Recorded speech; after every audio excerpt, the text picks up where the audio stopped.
جی بالکل، میں کشمیر کالونی میں موجود ہوں، جو گوجرانوالا کی سب سے بڑی مہاجرین کی 1965 کے مہاجرین جو جموں سے ریفیوجی ہیں، اور سب سے بڑی بستی ہے یہاں پہ آج محمود بشیر ورک صاحب جو سابقہ وفاقی وزیر ہیں وہ یہاں پہ موجود ہیں۔ سر، آج آپ نے کشمیر کالونی کا ایک درینہ مسئلہ جو گیس کا تھا اس کی دوبارہ سے آپ نے لائن کے حوالے سے افتتاح کیا ہے، اور یہاں پہ آپ کے سامنے بچوں نے بھی احتجاج کیا ہے۔ تو میں چاہتا ہوں کہ جو بچوں کا احتجاج ہے، Kashmir colony D C colony کے قریب ایک خالی جگہ ہے جس کو سیکورٹی پرپز کے طور نام پہ بند کیا گیا، اس کو کھلایا جائے، یا گراؤنڈ جو سکول کے اس کے حوالے سے آپ کوئی کاوش کریں۔ پہلی بات یہ ہے کہ بچوں نے احتجاج نہیں کیا تھا، مطالبہ پیش کیا تھا۔ اس کو احتجاج کیوں کہتے ہیں؟ انہوں نے ایک تقاضا کیا، تو میں ان کے ساتھ ہوں۔ انشاءاللہ مجھے بتائیں اس کی تفصیلات، جہاں تک ہو سکے انشاءاللہ اس کو حل کریں گے۔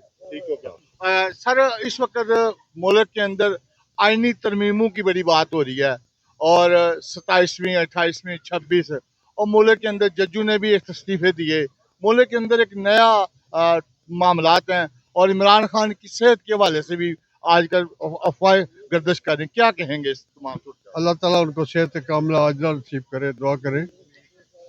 باقی رہا کہ آپ نے وہ آئینی ترامیم کی بات کی ہے، میڈیا پہ بھی اور اکثر لوگوں بات کرتے ہیں، کبھی کسی نے آئینی ترامیم کو پڑھا بھی ہے کہ کیا اس میں اعتراض ہے؟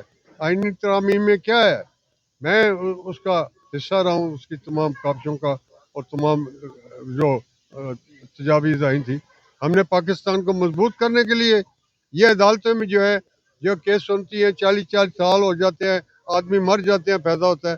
ہم نے کہا جی اپنے فیصلے کریں، یہ ہر جگہ نوٹس دے دیتے ہیں اور آئینی معاملات اٹھا لیتے ہیں اور ذاتیات پر آ جاتے ہیں۔ ہم نے ان کو چھٹکارا حاصل کیا کہ اپنا کام کریں، تو انشاءاللہ حالات پاکستان آگے بڑھے گا۔ لوگ بغیر سوچے سمجھے اعتراضات کرتے ہیں۔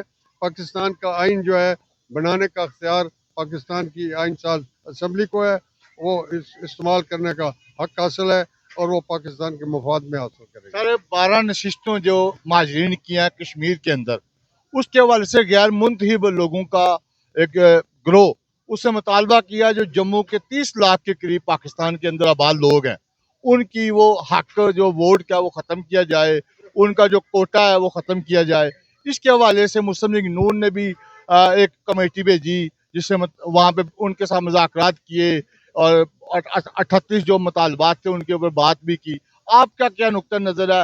آپ کے حلقے میں بھی کشمیریوں کی سب سے بڑی آبادی ہے جہاں پہ 25 لاکھ سے زیادہ لوگ ہیں، اور کیا یہ جو کشمیر کا جو بنیادی مسئلہ ہے اس سے ہم پیچھے نہیں ہٹیں گے؟ اگر ان کی یہ 12 سیٹیں ختم کر دو تو عالمی سطح پہ ہمارا کیا موقف رہے گا؟ نہیں، کسی قیمت پر ختم نہیں ہو سکتی۔ یہ کشمیری لوگ ہیں، یہ کشمیر سے آئے ہیں، پاکستان میں آئے ہیں، ان کی سیٹیں کیسے ختم ہو سکتی ہیں؟ یہ تو لوگ وہ اپنے ذاتی مفادات کے لیے لگے ہوئے ہیں اور ایک سازش کے طور پر بات کرتے ہیں۔ یہ کشمیر کے لوگ ہیں، ان کا حق رہنا چاہیے۔ یہ پاکستان میں بھی ووٹ دے سکتے ہیں، لیکن کشمیر میں یہ کشمیری کے طور پر ہم ان کو قائم رکھنا چاہتے ہیں۔ کل کو کشمیر میں استصواب ہوا تو ہم نے ان کے ووٹ دینے ہیں، ان سے وہ ووٹ دلا کے کشمیریوں نے فیصلہ کرنا ہے، ان کو ہم یہاں سے نکال دیں۔ یہ پاکستانی ہیں لیکن یہ بنیادی طور پر کشمیر سے تعلق رکھتے ہیں۔